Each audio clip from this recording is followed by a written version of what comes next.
ఇప్పుడు అలా లేకుండా 4 వేలు ఇచ్చారు. ఇప్పుడు మళ్ళీ 5వ రౌండ్ జరుగుతుంది. ఆ 4 వేలు ఇస్తే 4 వేలు 3 వేలు వెనక వెళ్ళినా కూడా ఆ 3 వేలు మళ్ళీ రౌండ్లో మనం తీసుకెళ్ళేదానికి అవకాశాలు లేవు. గతంలో మన ప్రభుత్వం ఉన్నప్పుడు ఆ 4 వేలు ప్లస్ వెనక వచ్చినటువంటి 3 వేలు 7 వేలు మనం అమ్ముకునేదానికి ఛాన్స్ ఉంటుంది.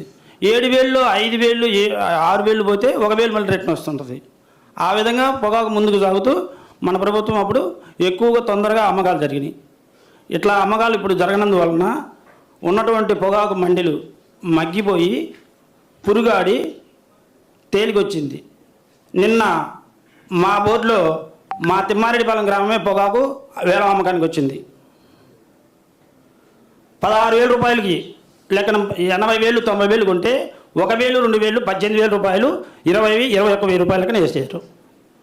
ఇది మాకు గిట్టుబాటు ధర కాదని చెప్పి మా గ్రామ రైతులందరూ కూడా నిన్న బోర్డుని ఆపు చేయడం జరిగింది.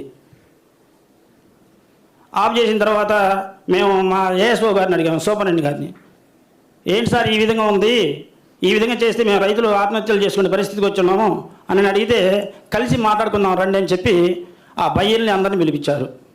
మళ్ళీ ఆ బైర్లు మాట్లాడుతుంటే జీపీఐ బైరు కంపెనీ వాళ్ళు మాట్లాడుతుంటే ఏమని చెప్తున్నారు, మాదేం లేదు, మీ ఏఎస్ఓ గారు ఎట్లా చెప్తే అట్లా మేము నడుచుకుంటామని చెప్తున్నారు.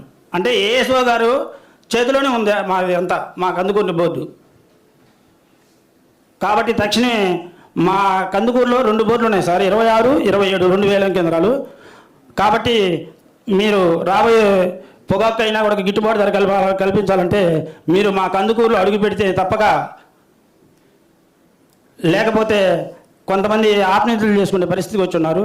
కాబట్టి మీరు మాకు ఈ అవకాశం ఇచ్చినటువంటి దానికి మీ పొగాకు రైతులందరికీ అవకాశం ఇచ్చినటువంటి మీకు ధన్యవాదాలు తెలియజేసుకుంటూ కందుకూరుని సందర్శించాలని కోరుకుంటూ, అదేవిధంగా ఇటీవల ఆ రామాయపట్నం పోర్టు ప్రైవేటీకరణ చేస్తుంటే 4,900 చిల్లర కోట్లు పెట్టి మీరు మన ప్రభుత్వంలో కట్టిస్తే ఆ రామాయపట్నం పోర్టు మా కందుకూరు నియోజకవర్గానికి సంబంధించింది.